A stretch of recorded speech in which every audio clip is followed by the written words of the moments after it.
mensagem de hoje eu me baseei num livro muito velho, que é esse daqui. Russell Shedd, O Mundo, a Carne e o Diabo. Quem já leu isso daqui ou já ouviu falar? Revela a sua idade e levanta a sua mão. Aí, ó, só a galera das antigas. Esse livro é muito bom, né? Russell Shedd, eu nem sei se existe para comprar ainda, existe, é? Mas é muito bom, básico, li há tanto tempo atrás e para preparar essa mensagem li de novo e ele continua muito atual. Livro bom é assim, né? Ele é atemporal, então sugiro que vocês leiam também depois do trecho aqui. Eu queria começar com algumas orar, né? A gente precisa, nós tivemos em São Paulo especificamente uma semana muito ruim, né? Aquela chacina que teve 18, 20 pessoas, né, assassinadas, diversas versões, parece que encontraram os responsáveis ou não. A gente não pode passar o domingo e não aconteceu nada. Né? A Igreja de Jesus Cristo, que não é CB Moema, a Igreja de Jesus Cristo, que é o grupo de pessoas que segue a Jesus Cristo, é a melhor definição que eu já ouvi. Igreja é o grupo de pessoas que segue a Jesus Cristo. Não é CB Moema, não é isso que é.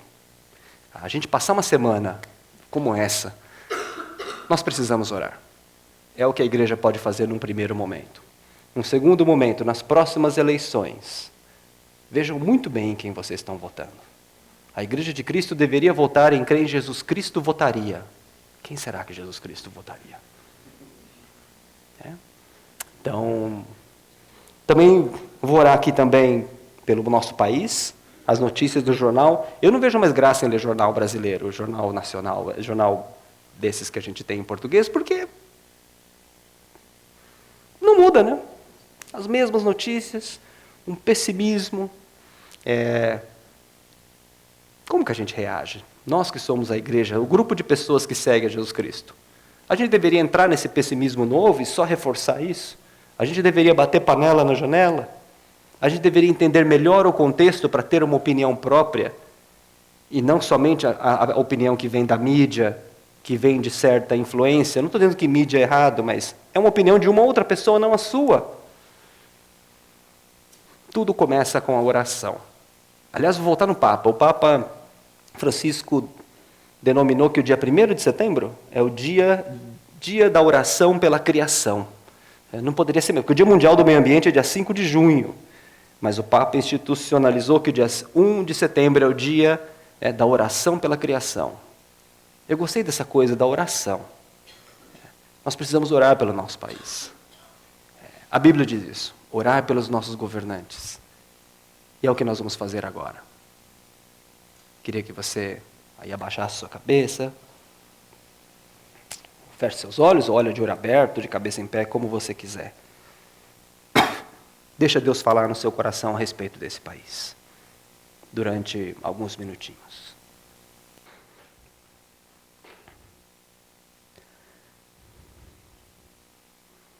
Senhor, a sua palavra diz que se o seu povo, que se chama pelo seu nome, se humilhar, orar e buscar o Senhor de todo o coração, o Senhor vai sarar a sua nação.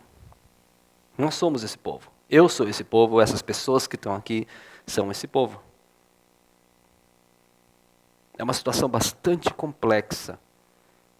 Não tem uma resposta simples para tudo isso, mas o que nós podemos fazer com a quantidade de informações que estão disponíveis é orarmos por este país, pelos governantes deste país, orar por todos aqueles que tomam decisões em todas as esferas.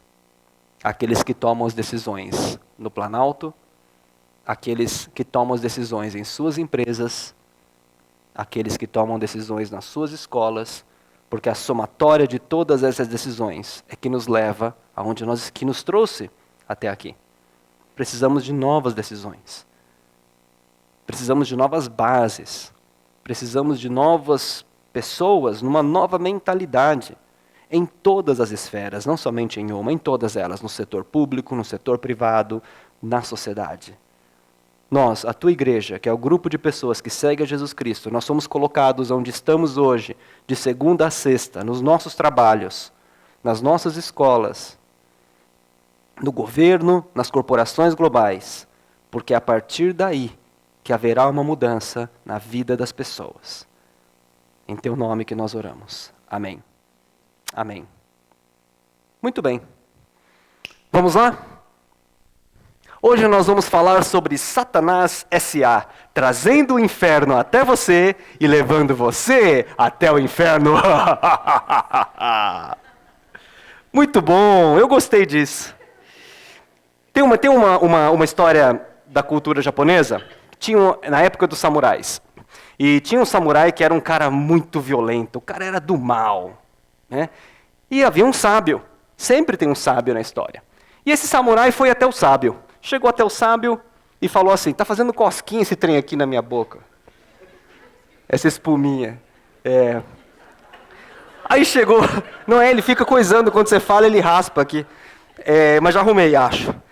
E diz o seguinte, esse samurai, que era um cara muito violento, o cara era do mal, ele apavorava ali na província, e ele foi visitar um sábio.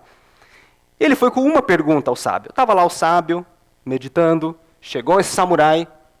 Sábio, eu quero que você me explique o que é o inferno.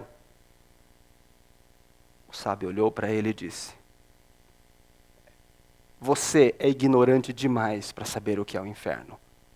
E o samurai falou, tirou a espada, falou, o quê? Falou, isso é o inferno, respondeu o sábio. Não tem nada, eu só queria contar essa história, só porque estava marcado aqui. Eu aponto para cá. Satanás S.A. Importante dizer que Satanás S.A. tem um plano estratégico. E como todo plano estratégico de uma organização, ele tem visão, missão e valores corporativos. A visão de Satanás S.A. é ver o inferno cheio de gente. Sua missão, muito precisa inclusive, contribuir para a construção de um mundo onde as pessoas se odeiem, que se dediquem exclusivamente a satisfazer seus desejos consumistas, exaurindo todos os recursos naturais e vivendo como se Jesus Cristo não existisse. Visão é aonde queremos chegar. Missão é o que queremos fazer. E os valores corporativos de Satanás S.A. A mentira, a falsificação, a acusação e a morte. A Bíblia nos diz em João que o inimigo veio para matar, roubar e destruir. Exatamente esses são os valores. Quais são os 4 macro-objetivos de Satanás S.A.? Primeiro, levar o máximo de pessoas a acreditar que o nome Jesus Cristo é um símbolo de falsidade, acusação, opressão, preconceito e atraso de vida. Ou seja, Satanás quer que as pessoas olhem para Jesus Cristo e qualquer coisa relacionada a Jesus Cristo e associem com Ele próprio. Interessante isso, né? Um dos objetivos de Satanás é, quando você fala, eu sou cristão, cara, esse cara é preconceituoso, atraso de vida. E crente, eles mentem. Crente é falso. Eles oprimem. Cada vez que você fala para uma criança, Deus castiga, você está repetindo uma frase que Satanás colocou na sociedade. O Deus que castiga, não é o Deus que ama, não é o Deus que perdoa. Esse é um dos objetivos muito sagazes de Satanás, replicar a sua identidade em tudo aquilo que é relacionado a Jesus Cristo. Segundo, destruir a igreja cristã em todos os níveis. Para conseguir o que ele quer, ele precisa destruir a igreja. Lembre-se, igreja não é só CB Moema. Igreja é o grupo de pessoas que segue a Jesus Cristo. E destruir no nível moral, físico e ideológico. No nível moral, são os escândalos. Quando os líderes da igreja, talvez eu me inclua entre eles, caímos no escândalo. Adultério, desvio de recurso, manipulação, o abuso do poder. Quando isto acontece, isso fez parte do objetivo número 2 de Satanás. Destruir a igreja no nível físico, é acabar fisicamente. Isso não acontece no Brasil. Mas em alguns países isso acontece. Você destrói o local. Como se isso pudesse ser possível. Tem uma frase, pena que eu não tenho a foto. Certa vez no Timor-Leste, na Indonésia, havia uma igreja que foi totalmente destruída e queimada, uma igreja cristã, e havia uma frase escrita no dialeto deles, igreja, sempre igreja. Tudo queimado, não tinha mais ninguém mas uma frase ficou escrita: igreja é sempre igreja. Igreja não é só o ambiente físico, mas também pode ser o ambiente físico. E segundo, ideológico. Né? Tudo que for ligado à ideologia da igreja cristã, a fé, as verdades absolutas, o que Satanás puder fazer para destruir nessa perspectiva, ele vai fazer. 3, distrair os discípulos e discípulas de Jesus Cristo com coisinhas do dia a dia. Se tem uma coisa que Satanás conseguiu fazer bem, até hoje, é destruir a liderança das igrejas com questões idiotas. O tempo que se perde nas reuniões de gabinete pastoral, de conselho pastoral, decidindo a cor da cortina. Eu já participei, eu digo isso porque era a cor da cortina. E ficamos naquela maldita cor daquela cortina durante alguns minutos, preciosos, que nós poderíamos, como líderes, estar discutindo outras coisas. Distração. O diabo distrai a sua vida. Você não percebe. Mas talvez o tempo que você poderia ter, ou a energia que você gasta em determinadas atividades, faz com que você fique cansado para simplesmente ouvir alguma pessoa, mandar uma mensagem, procurar alguém para você ajudar.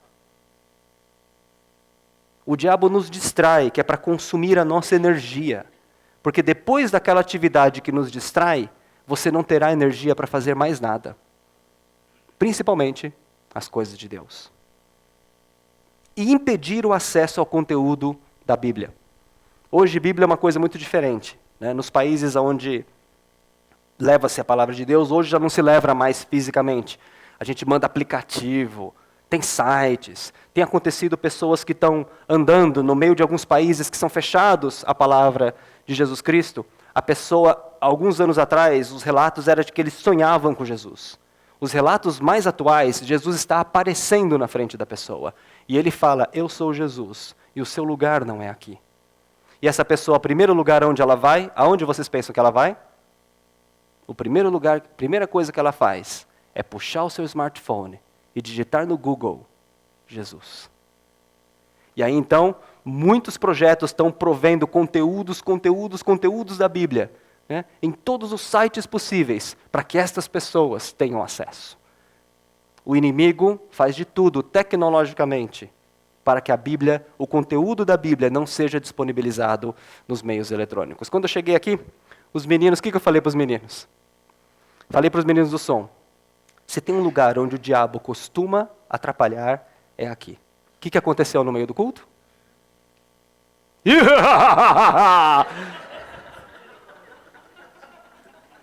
Por que eu falo isso? Não falei para vocês? Se tem um lugar onde o diabo costuma desorganizar no culto, é isso daqui. E foi aqui mesmo que aconteceu. Pum, caiu. E bem numa música interessante, né? Porque a música é uma das músicas mais cantadas ao longo da história da igreja cristã no Ocidente. Né? Aquela música que a gente estava cantando ali é uma das músicas mais traduzidas no mundo inteiro. Você pensa que o diabo não sabe? Ele sabe. Ele sabe. Impedir o acesso ao conteúdo. Bom, dados esses macro-objetivos, depois deixo a vocês a diversão de traduzirem metas. Vocês podem traduzir em metas. Aí você até ajuda Satanás, né? Porque vai que ele não sabe, né? Importante agora, o objetivo de falar esses 3 slides era simplesmente dizer o seguinte: Satanás existe e ele tem um plano. E ele tem um plano. Não pense que ele está agindo randomicamente. Ele tem um plano. E é muito claro aonde ele quer chegar. Ele sabe que seu fim, se está próximo ou não, é uma questão de perspectiva de tempo, a gente não sabe, mas ele sabe que o seu fim é certo. Em Apocalipse é muito claro, Satanás será derrotado, mas enquanto isso não acontecer, ele tem um plano e tem um plano estratégico. Óbvio que não é exatamente como esse que eu falei, foi só uma ilustração. Mas o conteúdo é mais ou menos esse.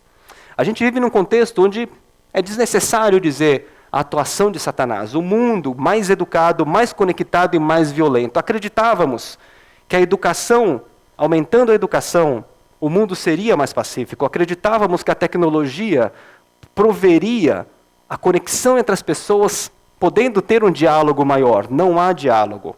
Cada vez menos diálogo, cada vez mais violência. Vejam o ISIS. Essa semana saíram umas notícias de chorar a respeito do ISIS. Né? Então, que é o Estado Islâmico, que não representa o que os muçulmanos acreditam. Aquilo é uma parte daquilo. O Estado Islâmico não representa a comunidade islâmica toda, não representa o que eles acreditam. Temos que tomar muito cuidado com isso. No lado ocidental do planeta, as igrejas cristãs em dúvidas, divididas quanto ao seu papel, perdidas no meio do conforto, da abundância de recursos, dos PPTs e de centenas de membros, o que eu chamo de teologia corporativa. Gastamos tempo em tudo isso e ficamos perguntando qual o nosso papel. Qual público? Deveríamos atingir a classe média ou a classe baixa? Deveríamos mudar para um bairro desse ou para um bairro daquele? Cara, muda para o bairro que for. Que público? Sei lá, mas não perde tempo com isso. Eu tenho tido a oportunidade de conversar com algumas pessoas que coordenam ou lideram igrejas e fazem perguntas para mim como essa. A pergunta que eu faço para ele é: qual foi a última vez que você sentou com alguém que ainda não conhece a palavra de Deus e ensinou a Bíblia para ela? Qual foi a última vez que você tentou pegar um trecho da palavra de Deus com o porteiro do teu prédio, com o teu amigo de trabalho e convidou ele para estudar a Bíblia com você? Porque se não é isso, a gente vai acabar sendo distraídos por questões e copiando o pior do mundo corporativo. Nós, igrejas cristãs do Ocidente, nós estamos copiando o que há de pior do mundo corporativo. O que há de pior. Comitês, processos, lentidão. Temos que pensar sobre isso. Individualmente, os membros dessas igrejas do lado ocidental vivendo inseguros em suas cidades, insensíveis aos seus habitantes, no respeito ciclista, no respeito pedestre, para na faixa dupla, né? E com adesivinho atrás, do peixinho, aleluia, glória a Deus. Cultivando a intelectualidade e a saúde física, mas permanecendo ignorantes na Bíblia e fracos em oração. Não estou dizendo que cultivar a intelectualidade, cuidar da sua saúde, não seja importante. Eu tenho que me esforçar muito para cuidar da saúde. Assim, eu não gosto muito dessa coisa de ginástica, acho uma perda de tempo, é para os fracos. Mas tem que fazer, né? Tem que fazer. Mas não é só isso. Não é só isso. Qual o balanço na tua agenda? O valor do homem e da mulher moderna não é o bolso, é a agenda. Pega a sua agenda se você usa uma agenda eletrônica. Olha os seus compromissos. Quanto você está balanceando? Olha os tipos de compromissos que você tem. Quanto você dedicou para falar com alguém? Perguntar como é que ela está? Quanto você dedicou à leitura da palavra de Deus? À oração? Ah, no moto não é bem assim. Bom, se não é bem assim, então me fala o que é. Mas no lado oriental, nós vemos cristãos resistindo à perseguição corajosamente, resistindo ao diabo e sem recursos, somente exercendo a fé, que é a teologia de campo. Sim, isso é Frei Beto, sim. É a teologia de campo. Pastor Marcos Amado mandou uma carta da viagem dele à Síria. Quem leu aquilo ali, gente, me desculpa, cara. Me desculpa. E eu e Celise pensando em trocar o carro. Suspendemos. O carro tá bom ainda, vai andar uns anos. Não é hora disso. Não é a hora. Faria nada de errado trocar o carro, nada de errado. Mas não era não. É para fazer outra coisa agora. É para fazer outra coisa. É assim que a gente enfrenta Satanás. Tem uma série de versículos que eu não vou passar para vocês aqui, esse monte. Depois você entra nesse Bíblia Online, digita a palavra Satanás, depois numa outra vez digita o diabo e numa terceira inferno.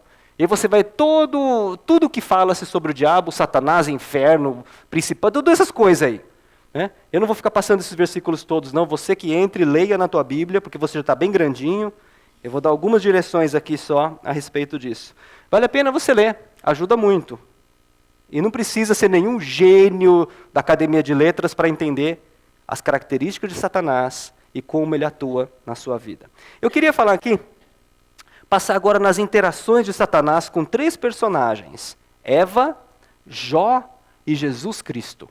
Vamos ver como é que Satanás interagiu com eles. A perspectiva agora da nossa reflexão não são tantos personagens Eva, Jó e Jesus, mas muito mais Satanás.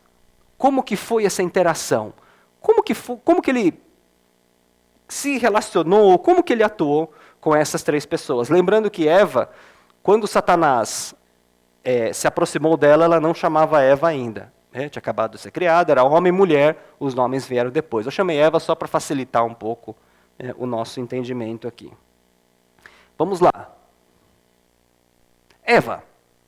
Gênesis capítulo 3, de 1 a 6, anota aí, eu não vou ler todo ele, mas Gênesis de 1 a 6 conta como que foi essa história da serpente, da tal da árvore de magostim que tinha lá, caro para Bedel. Por isso que Deus mandou pegar. Essa aqui você pode comer tudo, mas essa não, porque ela é muito cara. Gênesis capítulo 3, versículo 1 a 6. A história era que a serpente, o mais astuto dos animais, estava andando ali, vocês sabem bem. E aí, então, ela chegou para Eva e fez uma perguntinha para ela. Olha, foi isso mesmo que Deus disse? Não comam de nenhum fruto das árvores do jardim? Ela jogou. Não era isso que Deus disse. Não coma de nenhum. Satanás é muito astuto. Ele falou, então Eva, vem cá, não é para comer nenhum fruto que tem aqui? Não, não foi isso que Deus disse, disse Eva. Deus falou o seguinte, eu posso comer de tudo, só o pé de mangostim que eu não posso, porque é caro, só para visita. O dia que vier visita a gente pega aquilo lá. O dia que não vem visita, como que fala visita em japonês mesmo? Okyaku-san, okyaku-san. Quando vem visita, aí você, então não é para mexer naquela árvore. Aí Satanás diz o seguinte, mas é claro que você pode comer. Porque quando você comer, você vai ficar parecida com Deus. E aí Eva olha para aquela árvore, o fruto parece legal e come. Por favor, não é uma mensagem que tem um tom de gênero. Se fosse com Adão, teria sido a mesma coisa, ok? Por favor, não entendam. Hoje em dia precisa fazer muito disclaimer desse tipo de coisa, porque dá problema depois, você é machista, E quem manda na minha casa sou eu. Quem dá a última palavra, Celise? Entrou no carro, vai começar, Que não é assim, Quando sai o casal, dá alguma coisa, entra no carro, começa. Blá, blá, blá, blá, blá, blá, blá, blá, blá, blá. Satanás, ele comprova a sua tese. É a primeira vez que a gente vê Satanás interagindo com alguém, e ele foi o seguinte, com a queda, ele conseguiu comprovar uma tese que era, ele estava testando e ele conseguiu comprovar que esta criatura, que foi criada à imagem e semelhança de Deus, toda especial, ela é vulnerável. Eu posso atacá-la e ela se afasta de Deus. Se eu souber como colocar as coisas, eu consigo desviá-la. Ele comprovou a sua tese. E com esta tese de que a criatura é vulnerável, e ela foi, depois de dar um pulo na história, ele chegou a outro cara que é Jó. Jó, grande Jó. Sugiro você ler o livro de Jó se você nunca leu, mas leia bem, com calma. E aí ele chega em Jó, Jó capítulo 1 e 2. Jó era um cara rico, tinha um patrimônio muito grande, era um homem temente a Deus e muito respeitado na sociedade. E aí o que acontece? Vamos abrir lá em Jó e ler um pedacinho dele. Jó capítulo 1. Jó capítulo 1, versículo 6. Deus faz uma pergunta retórica para Jó. E Jó dá uma resposta retórica. Jó capítulo 1, versículo 6 diz, certo dia os anjos vieram no comitê executivo do Senhor. E Satanás também veio com eles. O Senhor disse a Satanás, de onde você veio?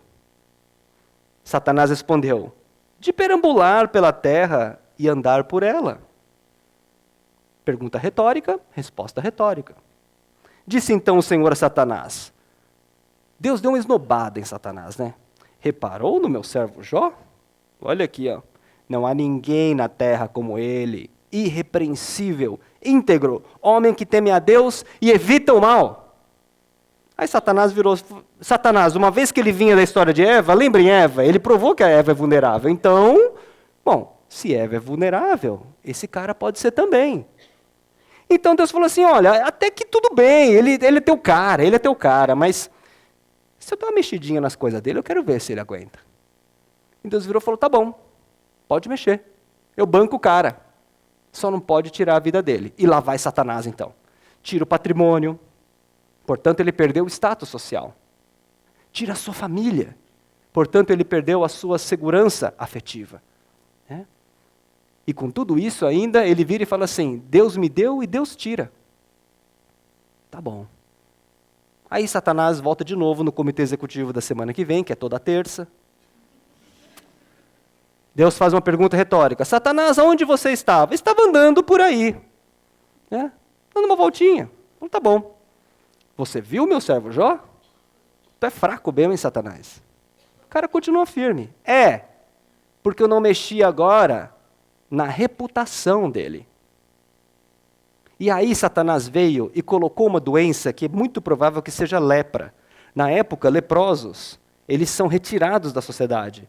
Você mandava o cara para uma ilha, para qualquer coisa, mandava o cara para muito longe daqui.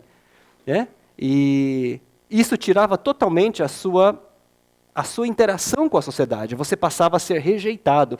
Você fala, Satanás até que foi esperto. Por que ele não pôs dengue, febre amarela, tosse? Não. Uma doença que atacava a pele, portanto ninguém relava nele. E aí, passou por aquele perrengue todo, e no final, ele mostra que Deus realmente ele era um homem fiel. Sim, Eva, a palavra ali que caracteriza a interação com Satanás era relativização. Nem tudo que Deus diz é verdade. Deixar de emitir uma nota fiscal só na loja não vai quebrar ninguém. São coisas desse tipo que vai. Mas parar o carro 5 minutinhos aqui na garagem do outro, todo mundo faz. Deus não vai te castigar por isso. São essas coisas que vão somando dia a dia e vão relativizando, criam uma lógica de relativização na sua mente, não é na minha, na sua. 2, em Jó, Satanás ataca a reputação dele. Mas tem alguns fatos interessantes. Quando Deus fala, você viu o meu servo Jó? E ele fala, sim, eu conheço. E eu vou fazer uma coisa com ele? Deus falou assim, pode ir lá então, pode fazer. Ele já sabia o endereço. Abriu o Waze, Alameda dos Arapanés, 72 apartamentos 7, caiu direto em Jó. Satanás sabe o seu nome, sabe aonde você mora. Ele conhece você. E se ele fez isso com Jó, ele pode atuar na sua vida também. Não estou dizendo que todo tipo de desgraça que venha na sua vida é de Satanás, mas algumas podem ser. Podem ser sim. Podem não ser todas, mas pode ser sim. E é importante que você esteja atento a isso. É importante que você saiba que Satanás conhece o seu nome, o seu endereço, ele sabe aonde você está. E ele pode sim atacar diretamente você. Segundo, ele está ativo. Quando Deus pergunta onde você estava, Satanás disse, estava andando por aí. Significa que ele não está parado. Ele não está encostado nas forças celestiais de algum lugar espiritual que a gente não conhece. Ele está andando pelo mundo. E é possível, e ele vai passar por você. Quando ele vier, é importante você perceber quando Satanás chegou até você. A minha oração, quando eu preparava esse estudo, falou, Senhor, por favor, não me esnoba diante de Satanás, porque eu não vou aguentar tudo isso, cara. Tá vendo meu servo Nomoto?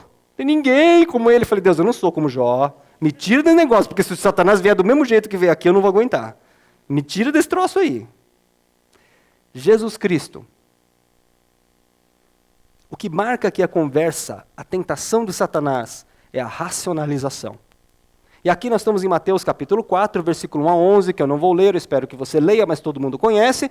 Jesus está no deserto, 40 dias, 40 noites, sem comer e sem beber nada, e Satanás aparece. E a primeira coisa que ele faz é, se você é filho de Deus, transforma essa pedra em pão. Jesus estava com fome, né? 40 dias, 40 noites. Muita fome. E Satanás vai direto num ponto, que é um ponto de tem várias mensagens, mas uma delas é a racionalização. Quando ele vira e fala, olha, você não é filho de Deus? Bom, filho de Deus, poderoso, pode fazer qualquer coisa, está com fome, então faz sentido você transformar a pedra em pão. E Jesus vira e disse o quê? Diz a palavra, nem só de pão, o homem viverá. Tá bom, aí pegou ele, né? Levou lá em cima do prédio, sei lá, um prédio bacana aqui de São Paulo, na Ponte Estaiada. Uma ponte estaiada, né? Se você realmente é filho de Deus, faz sentido. Você é filho de Deus, é poderoso, é imortal, você pode pular daqui e não vai acontecer nada. Tudo faz sentido, racionalmente. E Jesus vira para ele e falou, diz a palavra, não tentarás o Senhor teu Deus. As tentações são vencidas pela palavra de Deus e não por racionalizações. Satanás vai usar a própria palavra de Deus para te levar ao pecado, para te levar a se afastar do Senhor, a própria palavra de Deus. Chega neste nível. Combate espiritual exige arma espiritual.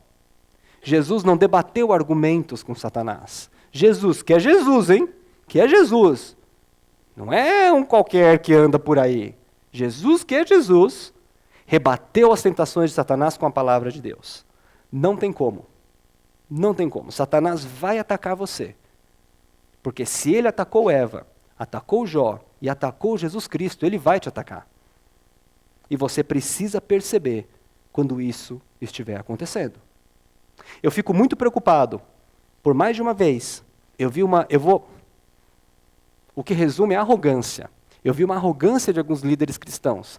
Situações onde era mais ou menos claro que Satanás estava trabalhando ali em relacionamentos, e esses líderes racionalizam de uma forma que evitam totalmente um confronto espiritual com Satanás. Eu já vi isso acontecendo. Não, isso aqui é que o cara é assim. Não, é porque isso aqui é que o cara é assim. Que o cara é possível também. Não estou dizendo que tudo é do diabo. Tem coisas que são humanas. E como saber disso? Não tem como. Não tem como. É a maturidade cristã. É o exercício da palavra, é ler a Bíblia. É perceber, não tem uma fórmula mágica, mas naquela situação era muito evidente. E de uma forma arrogante, alguns líderes simplesmente racionalizam a situação, porque não querem lidar com o problema.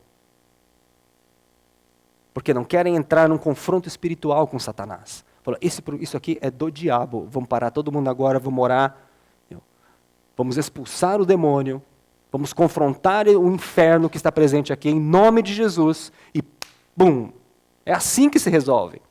Quando você percebe que a situação é uma presença esquisita, ore, repreenda, porque pode não ser simplesmente uma coisa humana, que é possível que seja só humano, mas nem sempre as situações são humanas. Não racionalize tudo.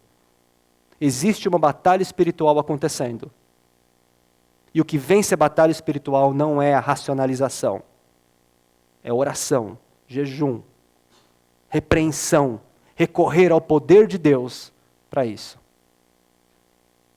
Nós vivemos em uns extremos.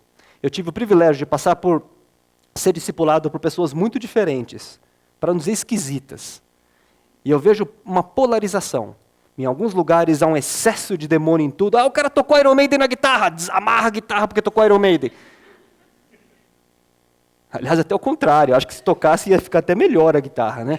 Então, mas não sei o quê, tem um excesso de diabo em todo lado. Mas eu diria a vocês que talvez nós vivemos aqui um excesso de negação. Parece que o diabo não está em lugar nenhum. Ah, não. Isso aí foi só o som que desconectou. Falei para os meninos. Cheguei e falei assim, você tem um lugar que o diabo age aqui, não deu outra. Bum! Na música mais cantada e traduzida no mundo inteiro. Não se racionaliza isso. Isso é o diabo. Isso é Satanás agindo na igreja.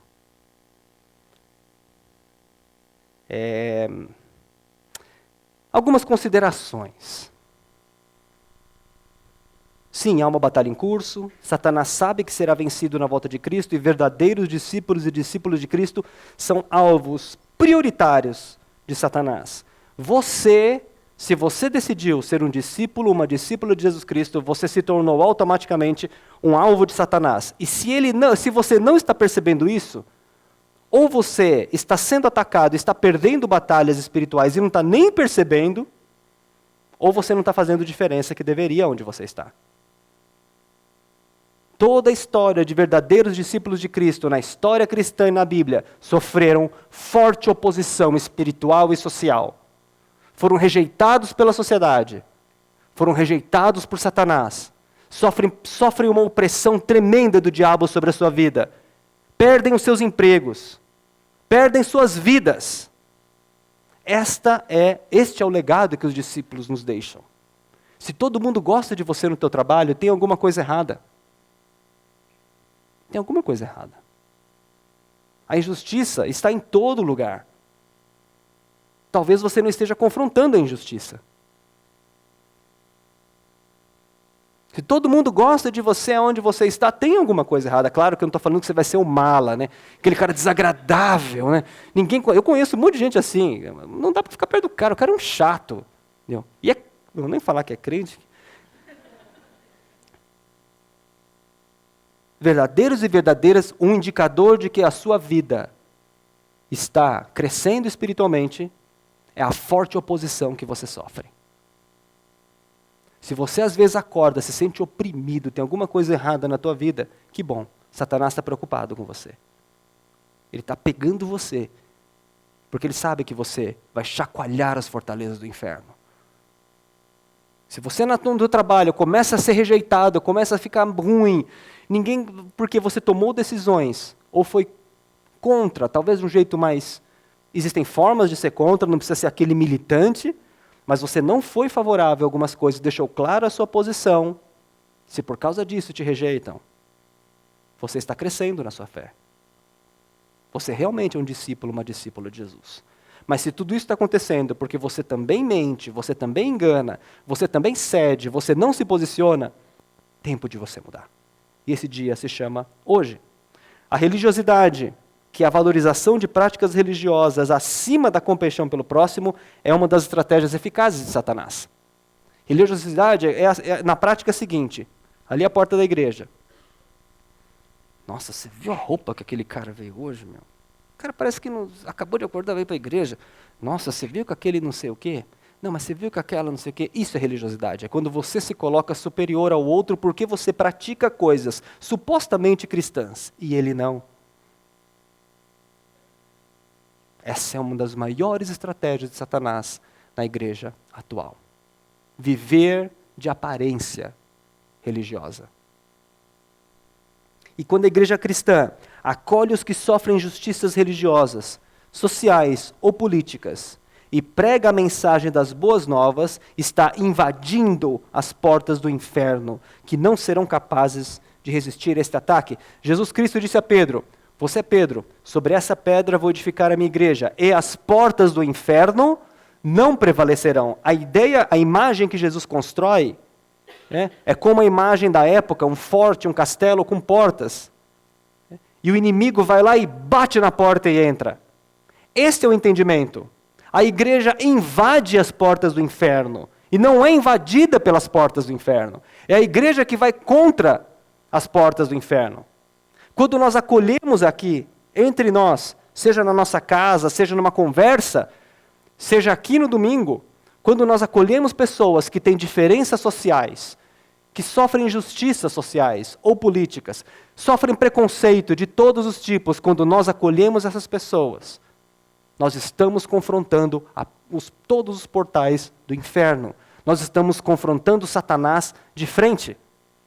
Ah, mas eu não concordo com a posição dessa pessoa, não concordo com a orientação sexual dela, não concordo com o partido político dela, não concordo com a fé dela. Acolher não é concordar. Acolher significa cuidar das feridas do meu próximo, sem esperar nada em troca, confiando que é Cristo quem pode transformar as pessoas. Quando nós acolhemos aqueles que sofrem injustiças, preconceito, diferenças, nós estamos confrontando e invadindo as portas do inferno. Mas quando não fazemos isso, aí eu não sei quem está invadindo quem aí.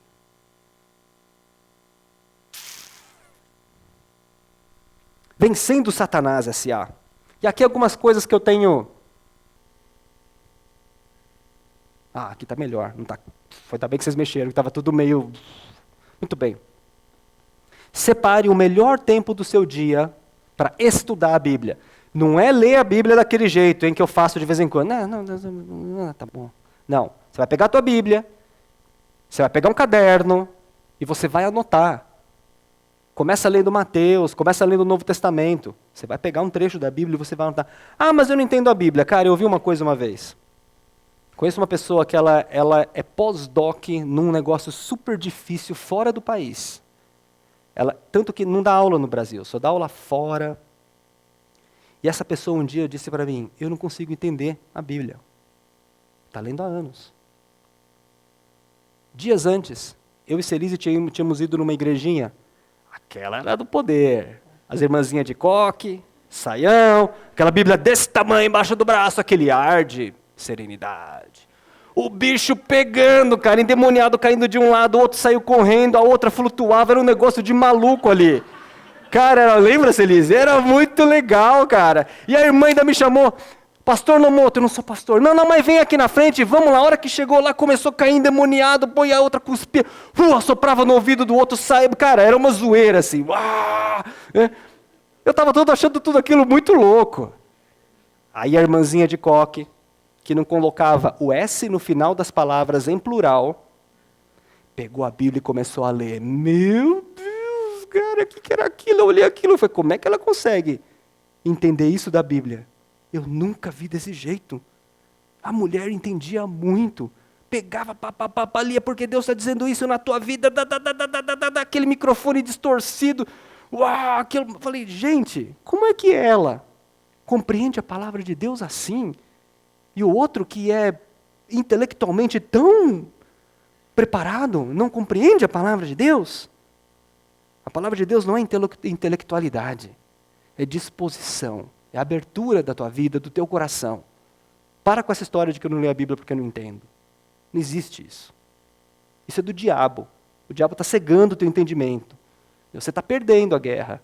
Você está ficando fraco. 2, conheça as áreas onde você tem mais fraquezas. Abaixa a autoestima, atração sexual, dinheiro, mentira, orgulho, e seja pragmático ou pragmática diante das tentações. Todo mundo cai em tentações mais ou menos repetidas. Né? Tem áreas fracas na vida das pessoas. Você tem que saber quais são, e aí quando começa a acontecer, você precisa ser pragmático, sim e não. E durante as tentações resista. Satanás vai embora depois de um tempo. Nesses 3 casos que nós vimos, né? Satanás ataca Eva, vai embora. Ataca Jó e vai embora. Ataca Jesus, vai embora. Satanás, não há evidência de que Satanás é onipresente. Né? Ele não consegue atuar em várias pessoas ao mesmo tempo, por isso que ele tem uma equipe. Né? Ele tem uma equipe.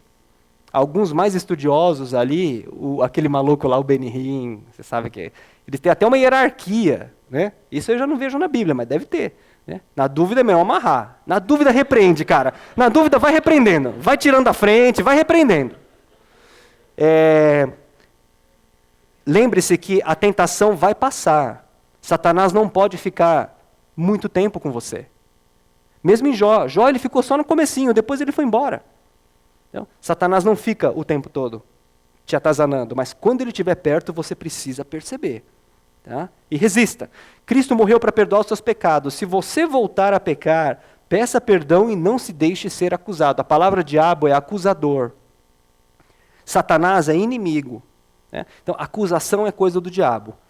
E esteja atento para você não ser o acusador, ok? Você ficar acusando as pessoas também.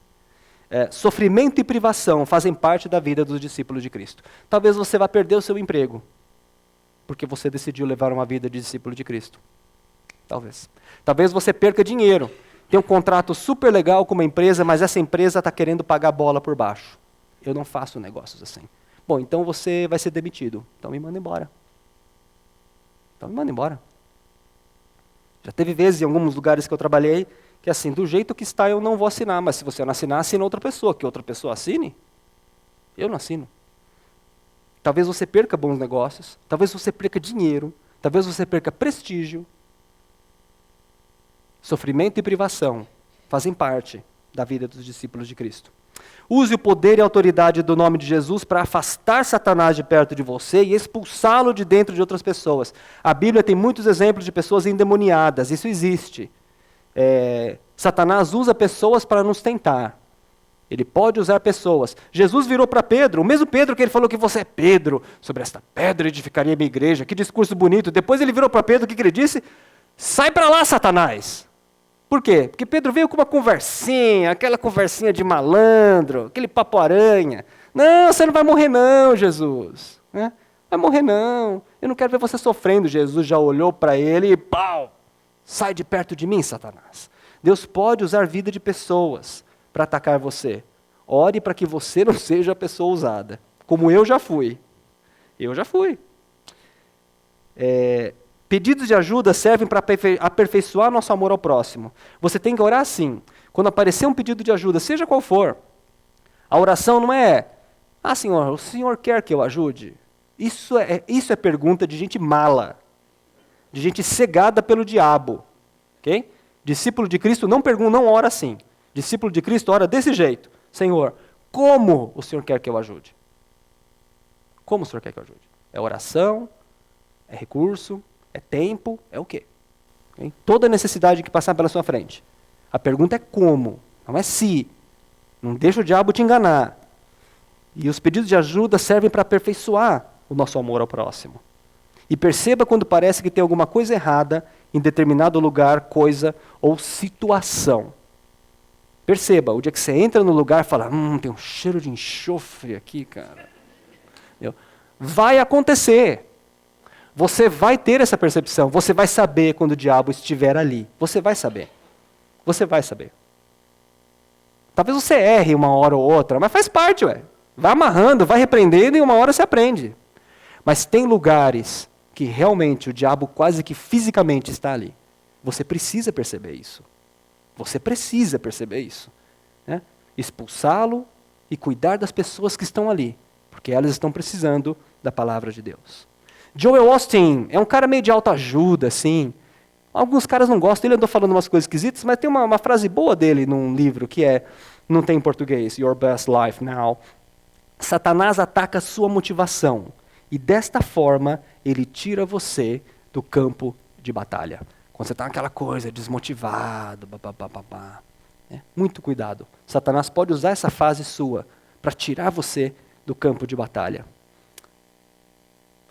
Darren Patrick, no seu livro O Plantador de Igrejas, em português é meio esquisito, o nome em inglês é um pouco melhor, mas Darren Patrick fala o seguinte, se você ainda tem dúvidas se o diabo existe, inicie uma igreja. Essa frase é demais, né? Se você tem dúvidas que o diabo existe, comece um grupo de estudo bíblico, na sua casa. Você vai ver o que vai acontecer, cara. Tinha um grupo de estudo que eu e Elise tocávamos ainda até o ano passado, já há alguns anos. Né? Cara, toda semana antes do encontro, você pode ter certeza, chegou a explodir transformador de rua. Na hora que a gente começou, BOM! Perto da casa de uma pessoa. É assim. Não racionalize. Isso é Satanás. Não tenha dúvida. Ele não quer ver as pessoas conhecendo a palavra de Deus. Se você ainda tem dúvidas, se o diabo existe, comece um grupo de estudo na sua casa. Eu não quero, não. Você vai se divertir a beça. Vai se divertir. E por último, Jesus, em Mateus 10, capítulo 1. Jesus, chamando os seus 12 discípulos, deu-lhes autoridade para expulsar espíritos imundos e curar todas as doenças e enfermidades. Jesus não deu curso de PowerPoint, coaching, mentoring, não é nada disso. Pós-doc, MBA, eu vou pagar metade do seu MBA aqui, ok? Não é isso. Jesus, quando chamou os discípulos, ele deu o quê? Autoridade. Autoridade para quê? Para expulsar demônio e curar doenças. Por que será que Jesus deu autoridade? Não precisa ser muito sofisticado intelectualmente, né? Não precisa. Porque ele sabia muito bem os perrengues que esses caras iam passar. O discípulo e a discípula de Cristo, que sou eu e você, espero, não sei nem se eu sou, né? Vai passar, vai confrontar as portas do inferno. Se tudo está muito bem na sua vida, você não está confrontando as portas do inferno. É isso. É isso. Jesus sabia bem que a única coisa que eles precisavam, além da fé, era um poder sobrenatural para confrontar o nosso maior inimigo, que é Satanás. Nosso maior inimigo não é o chefe que te amola, não é o funcionário que fica te aperreando, não é um parente chato, em geral é uma mulher. Não, porque já me falaram que não pode falar da sogra. Não é o parente chato, não é. Esses caras não são seu inimigo. Seu inimigo se chama Satanás. Ele é seu inimigo. Ele é o seu inimigo. E você tem autoridade como discípulo de Cristo para expulsar esses demônios, usando o nome de Jesus Cristo. Quero fechar usando o exemplo que eu já usei algumas vezes aqui, da loja do Paulinho. Paulinho vende óculos, esses óculos foram feitos lá. Depois precisa dar uma ajustada aqui, Paulinho, está caindo, e começa a suar, ele começa a descer assim. Eu sugiro que vocês vão visitar o Paulinho. A loja dele, além de óculos fantásticos, um atendimento impecável, aquele lugar é um lugar usado para libertar pessoas das mãos de Satanás, porque eu vi isso acontecendo. Tem um lugar que ele fez na loja especial, ele ora pelas pessoas ali. Ali é o lugar onde há libertação. Pessoas que chegam oprimidas, alguns clientes deles que chegam carregados, né, Paulinho? Você vê no semblante da pessoa, a pessoa carregada. Paulinho fala, eu posso orar por você? Tira ela da loja, tem um lugar bacana ali, preserva a privacidade da pessoa, né? E as pessoas são libertas ali. Isso é a autoridade que Deus deu a cada um de nós. Exerça. A partir de hoje, exerça. Não deixe o diabo te enganar. Leia a Bíblia. E não tem outra forma de enfrentar Satanás senão com a palavra de Deus, em qualquer formato, em aplicativo, em Bíblia, como você quiser. Estude a Bíblia, porque é com ela que você confronta as portas do inferno. Vamos orar. Jesus, nós te agradecemos. Agradecemos pela tua graça, a tua misericórdia. Repreendemos aqui, Senhor, todos os ataques de Satanás sobre a vida dessas pessoas que estão aqui agora, em nome de Jesus Cristo. Ataques que podem vir na forma de saúde, ataques que podem vir na forma do gafanhoto devorador que tira o patrimônio das pessoas, ataques que podem vir no formato de críticas, em qualquer formato que seja, Senhor. Nós repreendemos agora, na autoridade que o Senhor deu a todos os seus discípulos. A tua palavra nos diz, Senhor, que a todos quanto receberam, o Senhor deu o poder de serem chamados filhos de Deus. A todos que creem no seu nome, nós cremos no seu nome. Sabemos que Satanás já está derrotado, mas ele insiste e continuará insistindo. Dá-nos, Senhor, a percepção, a sensibilidade, para entendermos o momento que ele está passando perto de nós, que está nos tentando. Dá-nos força, porque só a sua graça e o seu poder nos farão a resistir às tentações do diabo em nossas vidas. Nós te agradecemos, porque temos todas as armas, elas estão aqui conosco, disponíveis, e nós vamos usá-las intensamente a partir de hoje, em nome de Jesus Cristo. Amém. Amém. Deus abençoe vocês.